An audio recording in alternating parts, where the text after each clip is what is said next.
Glória ao Pai, e ao Filho, e ao Espírito Divino,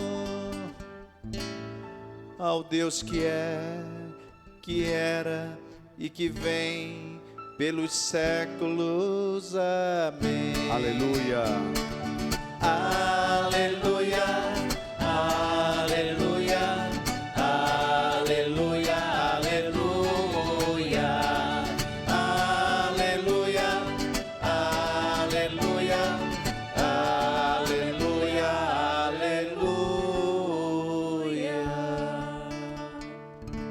O Senhor esteja convosco. Ele está no meio de nós. Proclamação do Evangelho de Jesus Cristo segundo João. Glória a vós, Senhor. Deus amou tanto o mundo que deu o seu Filho unigênito, para que não morra todo o que nele crer, mas tenha a vida eterna. De fato, Deus não enviou o seu Filho ao mundo para condenar o mundo, mas para que o mundo seja salvo por ele.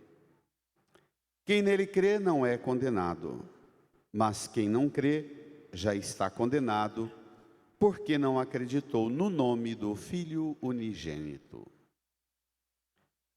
Palavra da salvação. Glória a vós, Senhor. Uma salva de palmas à palavra. Aleluia, aleluia, aleluia, aleluia, aleluia, aleluia, aleluia, aleluia. Sentados no silêncio, invoquemos o auxílio do Divino Espírito Santo, para que por ele alcancemos a compreensão da palavra e sejamos por esta palavra hoje iluminados para contemplar a face de Deus. Rezemos.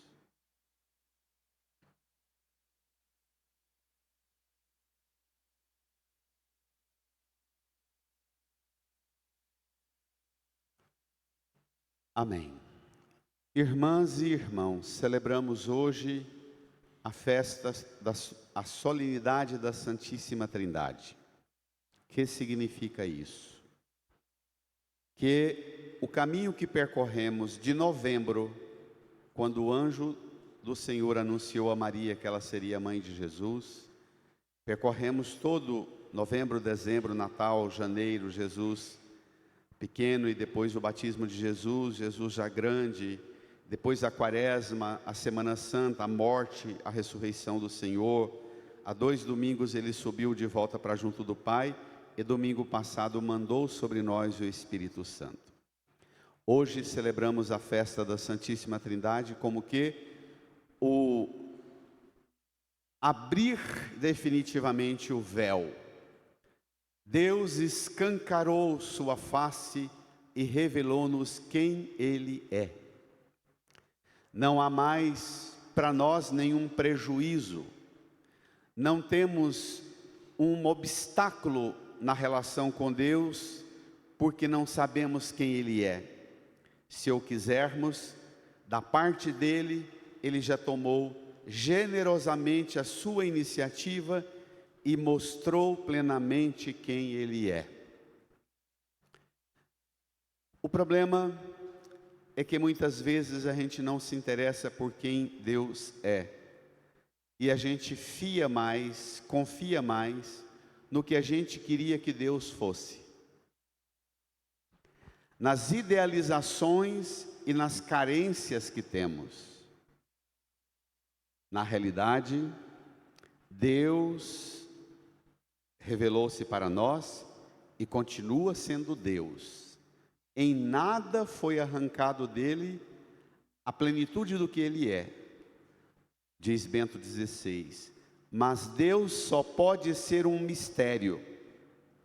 Para nós, a sua grandeza, e todavia, também ele se mostrou como Pai, como Filho amado e como Espírito Santo. Temos, portanto, a face de Deus plenamente revelada. Numa descrição muito importante do Antigo Testamento, Moisés sobe o monte, reza e fala com Deus, e quando Deus passa, Moisés viu Deus pelas costas. Moisés pede para conhecer a Deus, e Moisés vê Deus de costas. Em Jesus há uma plena revelação. O que Deus foi gradativamente preparando o povo, a humanidade, para ele se revelar. Porque a própria formulação clássica do Antigo Testamento, Deus, esta realidade de mistério tão grandioso no seu amor, tão extraordinariamente pleno e perfeito, por nós, em nossa limitação, passamos a desenvolver um medo de Deus, passamos a chamá-lo de o Deus tremendum, aquele cuja voz, só de falar conosco, poderia torrar-nos, fazer-nos virar pó. Em Jesus é o contrário, ele que vira pó, o trigo moído no moinho do sofrimento da cruz, a farinha do pão da vida que ele se torna. Em Jesus, ele se consome, é exprimido como uva macerada no lagar, e vira o sumo da seiva da vida eterna que se oferece por nós na cruz. Dito isso, introduzamos o texto do Evangelho, número 11 do seu folheto, João capítulo 3, versículos 16 a 18. Alguém aí com as calorias pesadas das comidas do domingo, olha o Evangelho só com 3 versículos e fica feliz e pensa, logo logo a gente vai embora. Vamos ver se esse padre dá conta de arrancar 20 minutos para falar de 3 versículos. Preparem-se. Os menores frascos, os mais caros e sofisticados perfumes. Esse texto é bem o frasco mais sofisticado do Novo Testamento. Jesus está, curiosamente, na proclamação do texto, como no seu folheto e também aqui no lecionário, não começa assim, naquele tempo disse Jesus. Começa diretamente Jesus falando, Deus amou tanto o mundo que deu o seu Filho unigênito, para que não morra todo o que nele crer, mas tenha a vida eterna. Com quem é que Jesus estava falando para entrar na conversa assim, direto? Preciso situar os irmãos e irmãs. Capítulo 3 de João, bem o começo, mas já no capítulo 3 de João, Jesus enfrenta uma reação de rejeição grande por parte dos judeus. Os judeus já se armam com o conteúdo e com as ações de Jesus que incomodam profundamente. Incomodam o quê? A prática religiosa deles, porque incomoda mais ainda a compreensão de Deus deles.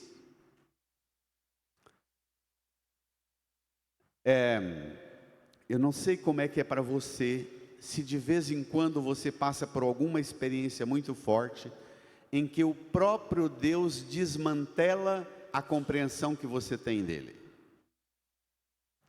Toda pessoa que faz um caminho espiritual zelosa, hora outra passa por experiências assim, dizendo, me surpreendi. A ideia que eu tinha de Deus, não cabia isso que eu descobri nessa experiência, nesse sofrimento, nessa tribulação, nesses sonhos e projetos que eu tinha. O processo de abrir-se na compreensão não é Deus que muda, é a minha e a sua forma de compreender Deus. Então, nesse clima de rejeição a Jesus, procura-o à noite um personagem importantíssimo no Novo Testamento e particularmente na teologia do Evangelho de João, Nicodemos. Nicodemos é um ancião, membro de um colegiado importantíssimo. O Império Romano, quando invadia um país, Ele montava a estrutura de governo político e econômico, mas autorizava o povo dominado a manter a sua religião, desde que a sua religião não fizesse uma prática religiosa de afronta e de crítica ao império. Poderia ter a prática religiosa.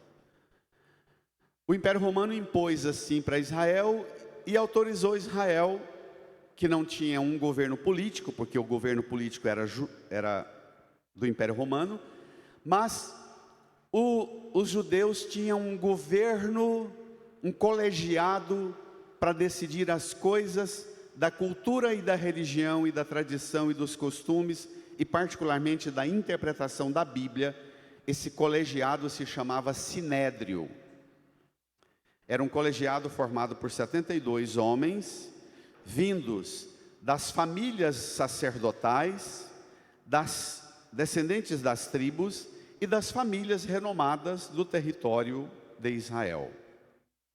Ele era governado pelos 73, que todos os anos era sorteado qual seria o sumo sacerdote do ano, e o sumo sacerdote de cada ano presidia aquele colegiado de 72 homens. Eram homens, eles deveriam ser fisicamente perfeitos e puros, não poderia ter nenhuma mistura racial com outros povos, tinha que ser genuinamente judeu, tinha que ser perfeito, puro do ponto de vista da raça e perfeito do ponto de vista físico. Não poderia ter uma cicatriz, uma mancha no corpo, uma mancha como essa que eu tenho aqui no rosto de nascença, não poderia ter. Tinha que ser puro do ponto de vista da raça e perfeito fisicamente. E próspero, como sinal da bênção de Deus. Esse colegiado, o Sinédrio, os membros dele eram os aplicadores das sentenças dos 5 primeiros livros da Bíblia, chamado o Pentateuco. Nicodemos ouve falar de Jesus, e pelo jeito que o evangelista João fala dele, ele também ficava bispando às escondidas, ouvindo a pregação de Jesus. Toca profundamente o coração de Nicodemos e ele fica com vontade de aproximar-se de Jesus. Mas ele era membro de um colegiado que não poderia nunca se expor. Então ele procurava Jesus às escondidas de noite. Quando Nicodemos procura Jesus à noite, aborda Jesus, Jesus diz assim: Nicodemos, você está me procurando às escondidas e à noite, mas o Filho do Homem vai ser levantado na cruz. E quando ele for levantado, atrairá todos a ele. Você vem atrás de mim às escondidas, mas eu vou ser condenado e pregado na cruz, como Moisés levantou a serpente, eu serei erguido, e do meio-dia às 3 da tarde, exposto na cruz, atrairei todos a mim. Você vai ser exposto, Nicodemos. E de fato, no Evangelho de João, Nicodemos volta a aparecer, lá no capítulo 20 e 21, no dia da paixão de Jesus, na sexta-feira santa. Lembra do relato? Como José de Arimateia, com os aromas caros e os tecidos finos, pede autorização para descer o corpo, embalsamar e sepultar Jesus. Nicodemos é um homem, junto com José de Arimateia, que também procurava Jesus às escondidas. São 2 judeus piedosos, mas que tinham muita dificuldade de se exporem para o público, que soubessem que eles, judeus piedosos, observantes rigorosos do Pentateuco, se tratavam com Jesus. Pronto. Jesus diz a Nicodemos umas regras importantíssimas para o cristianismo e para o judaísmo. Quem não nascer de novo, quem não nascer da água e do Espírito, quem não nascer do alto, não entrará no reino dos céus. Nicodemos, você pode entrar aqui nessa sala, nessa casa que eu estou, às escondidas, mas no reino dos céus que eu vim dar para o mundo acessar, você, se não nascer do alto, se não nascer de novo. Nicodemos cutuca Jesus dizendo: como é que um homem velho igual a mim pode nascer de novo? Acaso eu vou entrar de volta no útero da minha mãe? Aí Jesus desenvolve com ele uma teologia do esvaziamento de si, do abrir-se totalmente a Deus e entender que a salvação é iniciativa da graça de Deus. A salvação não é uma garantia pela prescrição e observância da lei, da norma, da regra, do pagar o dízimo, da oferta, das disciplinas puritanas e moralistas que o Sinédrio aplicava sobre o povo. Mas a salvação é dom gratuito de Deus. E o dom de Deus, a graça de Deus, Jesus dá um nome: amor. Vamos lá? Agora sim, com essa introdução, a gente pode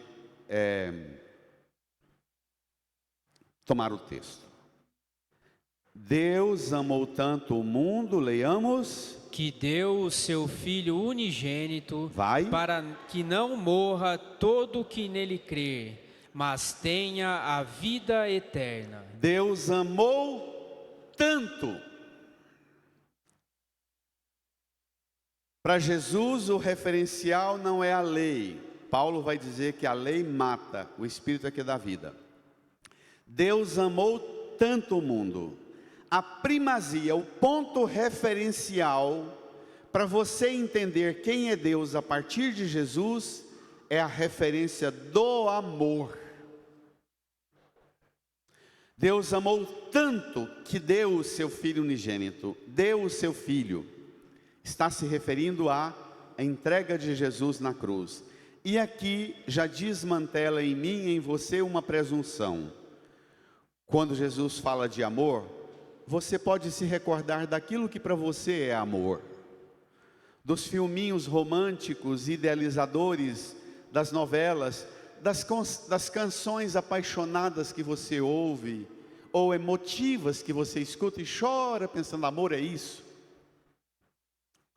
Aqui Jesus apresenta uma nova compreensão do que é o amor. Deus amou tanto o mundo. Bento XVI diz que não há outra possibilidade para compreender o que é o amor com o qual Deus nos amou, senão a partir da cruz, que eu já preguei tantas vezes. Eu não, o Evangelho é que insiste, eu só repercuto o que o Evangelho traz. O amor da cruz, ele tem duas dimensões, a haste horizontal e a vertical. Para Jesus, amar é abraçar a humanidade, descer ao encontro da pessoa humana na sua realidade mais frágil, de pecado, de sujeira, de imundície, de enlameado na baixeza do pecado e da vida, estender a mão, erguer-nos da realidade do pecado, abraçar-nos, lavar-nos no seu sangue, no seu amor e na sua misericórdia. Até aí tudo bem, isso todo mundo quer, só que isso para Jesus ainda não é amor. Amor, para ser amor, é descer ao encontro nosso, estender a mão, abraçar-nos, lavar-nos e purificar-nos e erguer-nos e dar-nos para o Pai. E aqui nasce uma nova compreensão de amor, que corrige e purifica toda. Nós precisamos cristianizar, cristificar nossos conceitos de amor. Esse lixo que chamam de amor, das músicas que ouvimos, da lista das paradas de sucesso que dominam o mundo, dos melhores filmes mais assistidos no mundo, que é um amor visceral, violento, cheio de sangue, de bala, de cachaça, de droga, de paixão, de traição, de briga, e que se resume numa sociedade violenta contra a mulher, porque é objeto do amor do homem e o homem tem que tê-la, ou é minha ou não é de ninguém. Isso não é amor, isso é a perversão extrema. O amor, para ser amor, você não mata, você não atola o outro na lama dele, você não é amiguinho do erro e da fraqueza dele, você desce, arranca-o da lama, do pecado, da sujeira do mundo, lava no amor e dá o outro para Deus. Vai, pode reagir. A partir de hoje você precisa olhar para as pessoas que você ama e fazer a seguinte pergunta: se o amor com que você ama quem você ama e quem ama você, se esse amor tem dado vocês para Deus e Deus para vocês. Pode dar os bens do mundo, pode dar você como a coisinha mais linda do mundo, mais carinhosa, mais carinhoso do mundo, mas dar você e dar os bens deste mundo é muito pouco diante do amor que Jesus ensina e revela.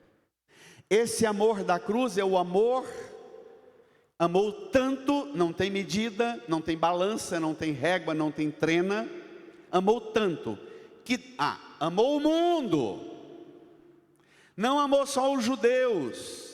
Jesus está falando com um membro do Sinédrio, que entendia que só os judeus eram os abençoados por Deus. E aqui Jesus já diz a Nicodemos e a nós: Deus não escolheu Israel para mandar bênção para Israel e ostentar o poder de Deus diante do mundo, mostrando que um povo submisse a ele, Deus abençoa, e Israel ostentar armas, guerras, violência, riqueza, bens e farturas, e dizer para o mundo: nós temos um Deus poderoso que nos ama. Deus escolheu Israel para que Israel fosse instrumento de bênção de Deus para todos os povos da terra.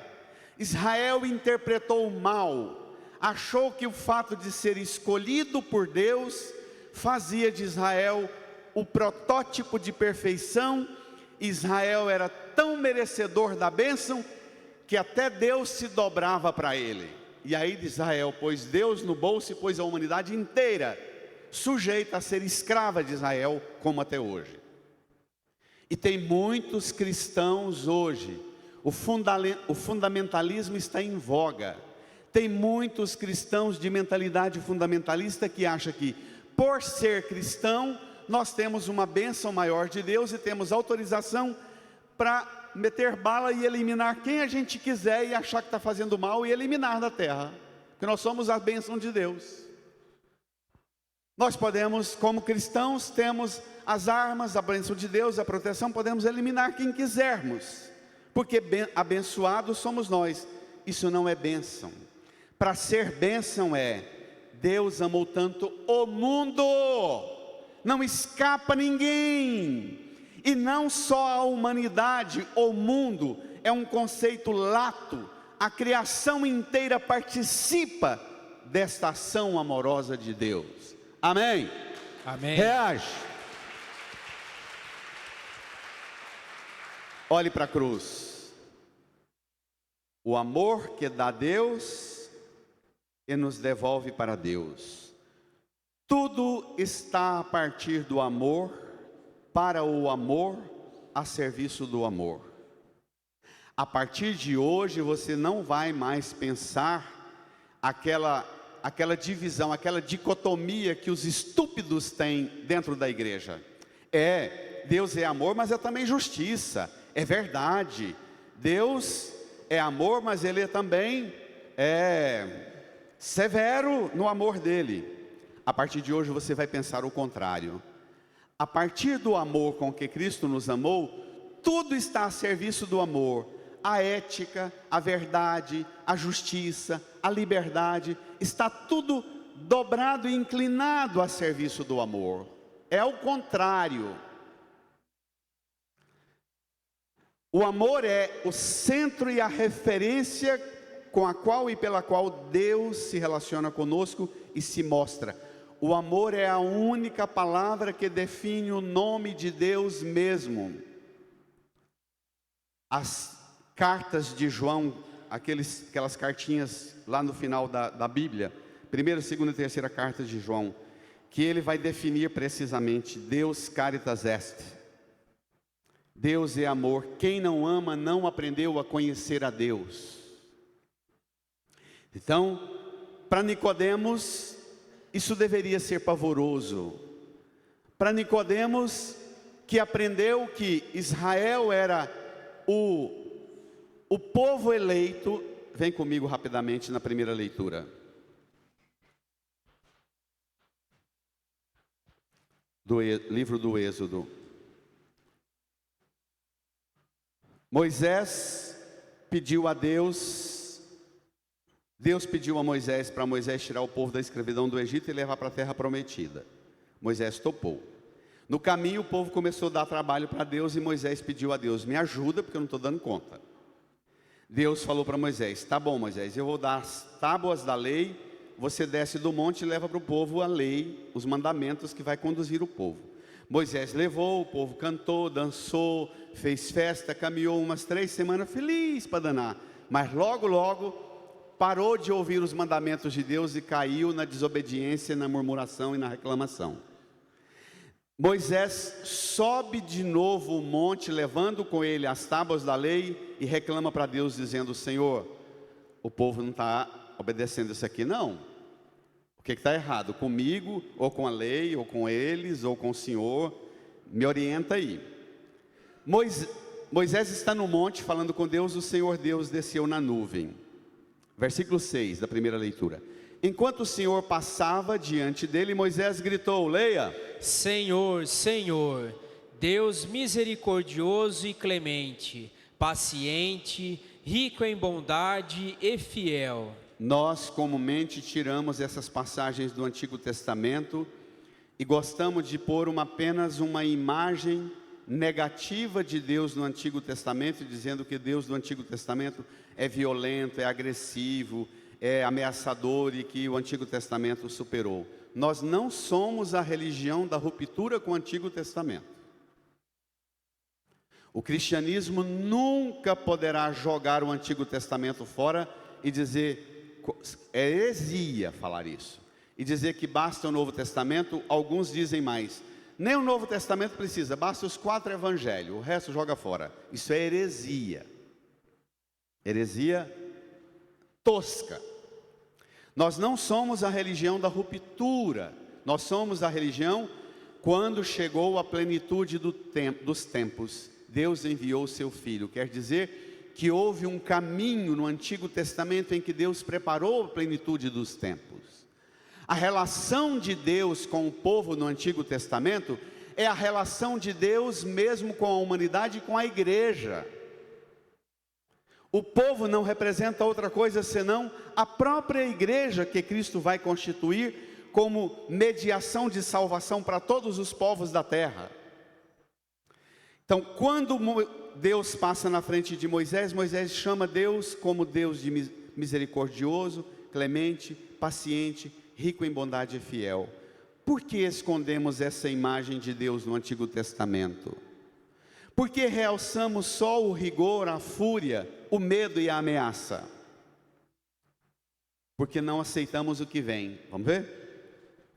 Imediatamente Moisés curvou-se até o chão e, prostrado por terra, disse, brada a igreja, Senhor, se é verdade que gozo de teu favor, peço-te, caminha conosco. Embora este seja um povo de cabeça dura, perdoa nossas culpas e nossos pecados, e acolhe-nos como propriedade tua. Senhor, se é verdade que gozo do teu favor, peço-te, caminha conosco. Bacana, presta atenção.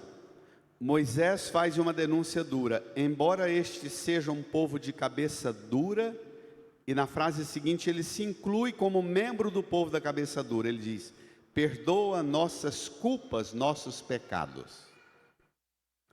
Ele não fala mal do povo como eu aqui de cima falando que vocês são um bando de pecadores e eu me colocando de fora, não. Moisés fala do povo colocando-se como membro deste povo. Um povo de cabeça dura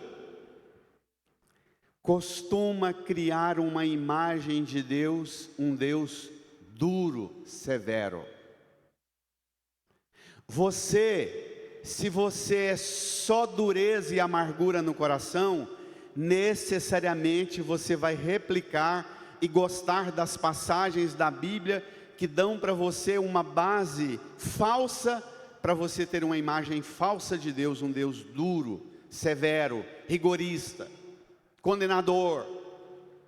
Se você é uma pessoa emotiva, emocional, que arrepia, emociona com qualquer coisa, você vai construir uma imagem frágil de Deus. Um Deus emotivo, emocional, que só arrepia, emociona, mas que não tem um conteúdo mais maduro, vigoroso.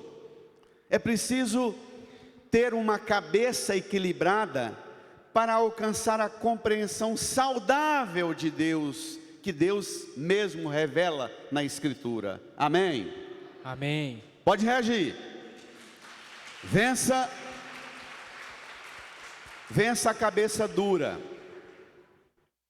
Frei Raniero Cantalamessa, aquele pregador da Casa Pontifícia, interpretando esse texto, ele diz que todo padre, todo pregador e todo pai e mãe de família deveria ter uma relação com Deus como de Moisés e com o seu povo que Deus confiou a você.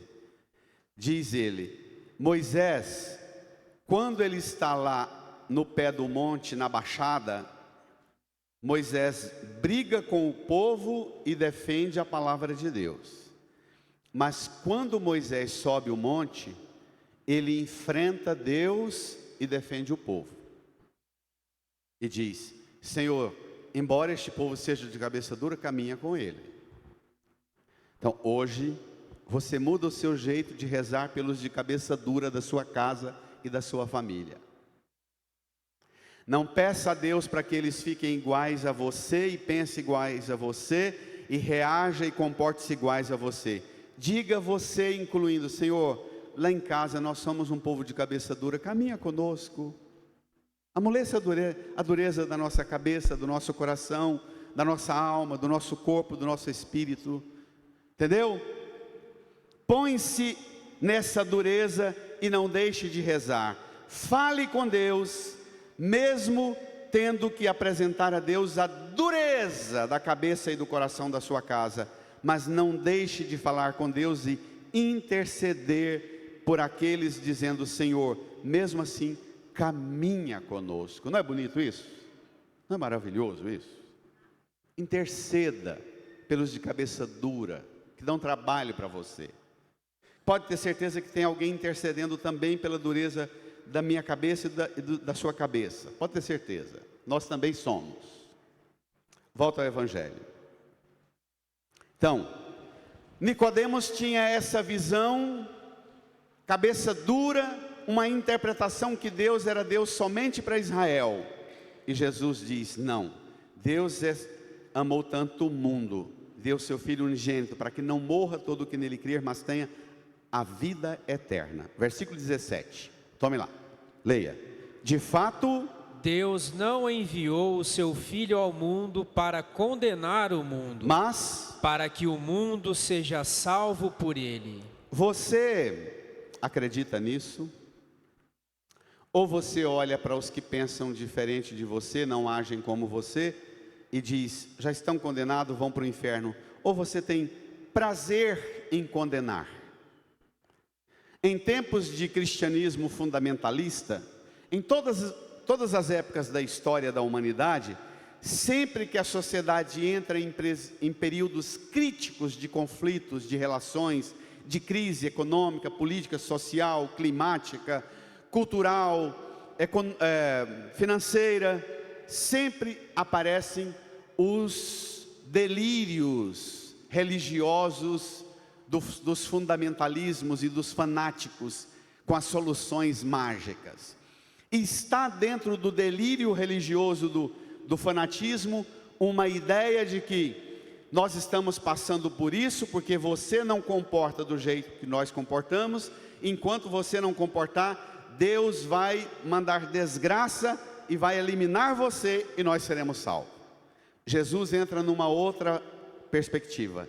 Jesus entra na perspectiva da salvação. Deus não enviou Jesus para condenar o mundo. Quem sou eu para condenar? Quem é você para condenar? Se o amor com que você ama não é capaz de mudar o outro, não será a sua condenação que vai dar para o outro um rumo novo. Amém? Amém. Pode reagir.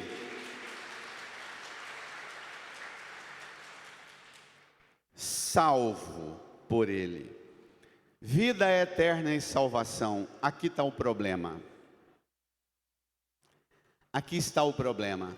Porque nas ideologias ao longo da história do cristianismo, nós tiramos o tema da vida eterna e da salvação, da fé e de Jesus.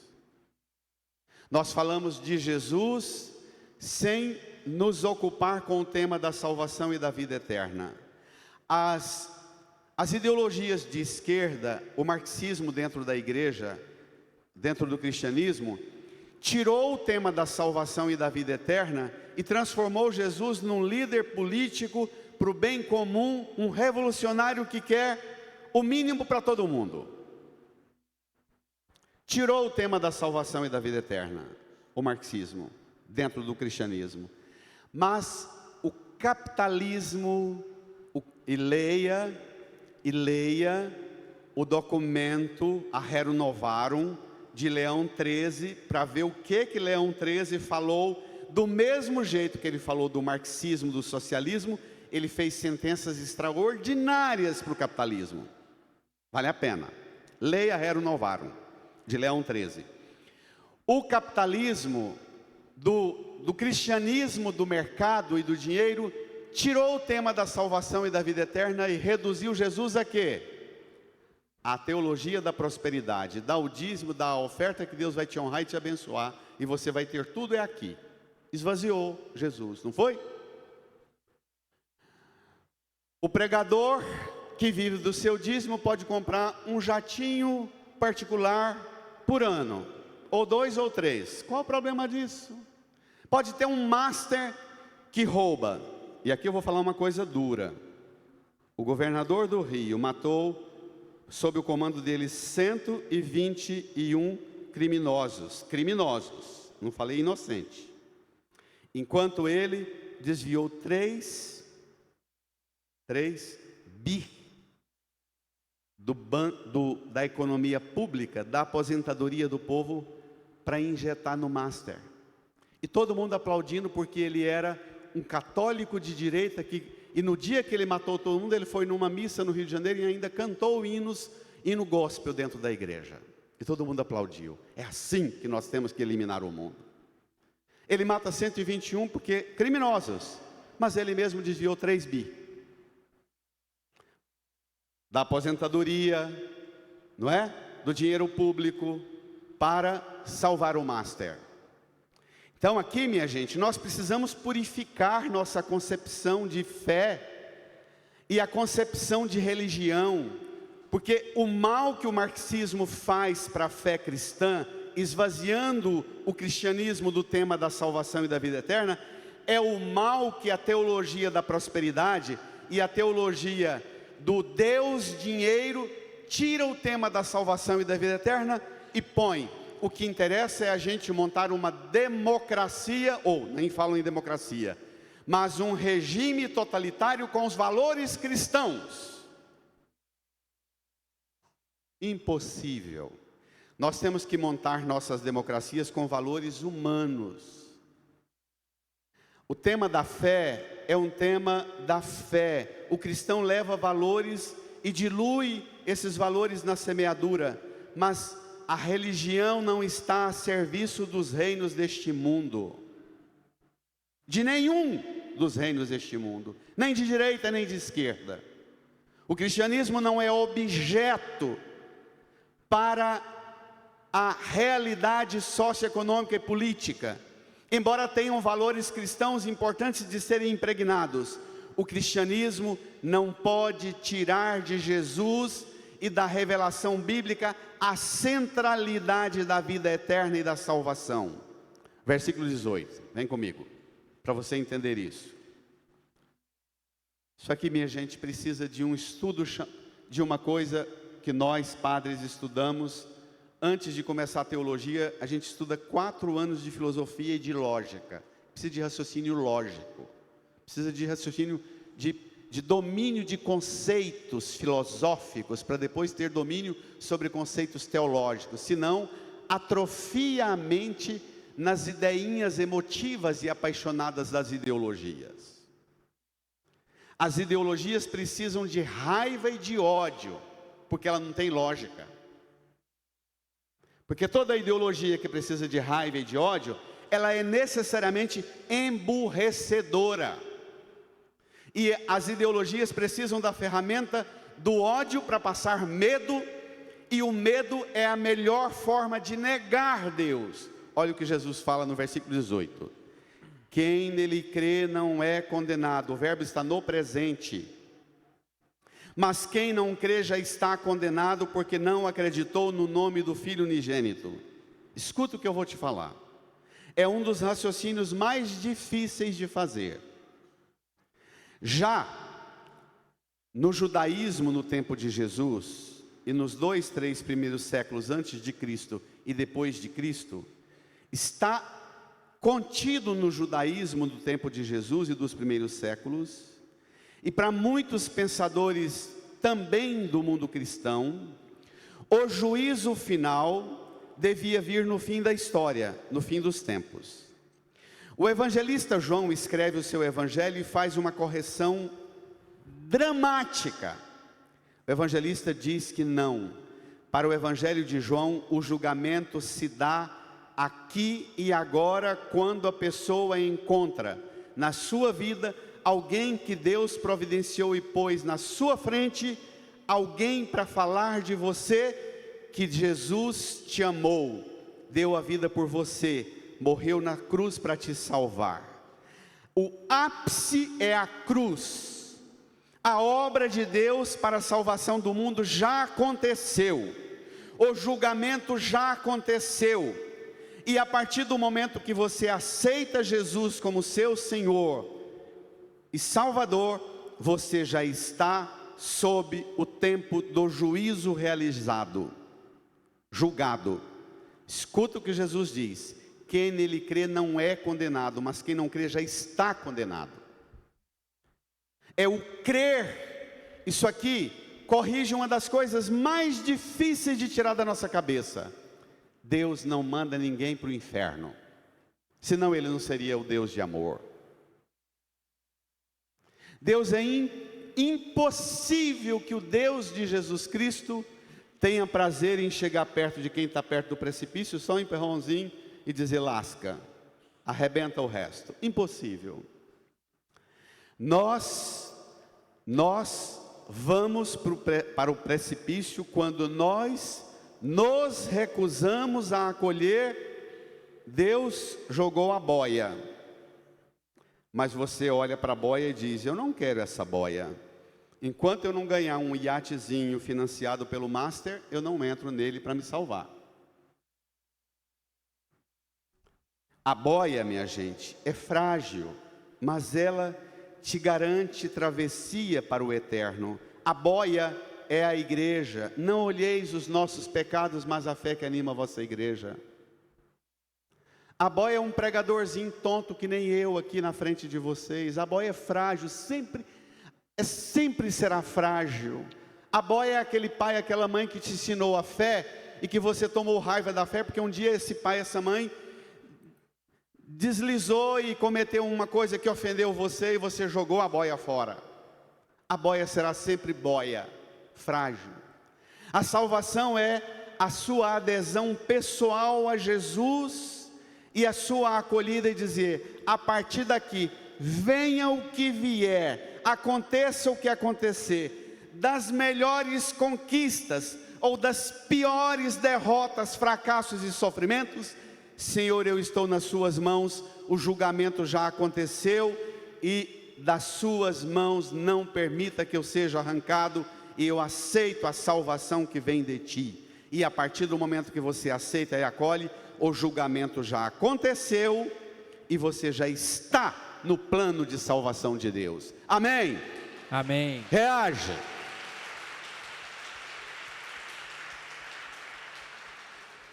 Se você observar Quem tem dificuldade de entender isso, observe os verbos na oração eucarística no prefácio da missa. Observe as orações da missa. Todas elas se referem a esta ação salvífica de Deus como uma obra já operada e nós apenas entramos nela. O julgamento já aconteceu. Ele não projeta para o fim. Portanto, ser condenado não é obra de Deus, mas é escolha sua em recusar o amor gratuito e generoso, a mão estendida de Jesus, dizendo a você: você está nessa, mas eu posso tirar-te, eu posso lavar-te, purificar-te, dar-te o meu amor e dar-te ao amor que é o Pai que me amou e amou tanto o mundo que deu-me para te abraçar, te arrancar e te devolver a Ele. Amém, igreja? Amém. Uma salva de palmas para Jesus, igreja. Reage. E agora incline a sua cabeça e põe-se nos braços de Jesus. Aceite o aperto desse abraço de Jesus. Amou tanto você, o Pai, que deu Jesus para te abraçar,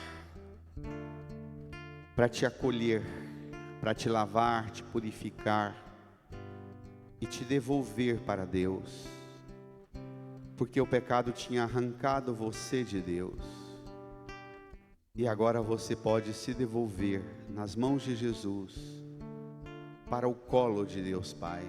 Fale com Ele e devolva-se a Ele. Aceite Jesus, acolha Jesus, ame Jesus. Eu quero amar, eu quero ser aquilo que Deus quer. Sozinho eu não posso mais, sozinho eu não posso mais, sozinho eu não posso mais viver. Vem Espírito, vem Espírito.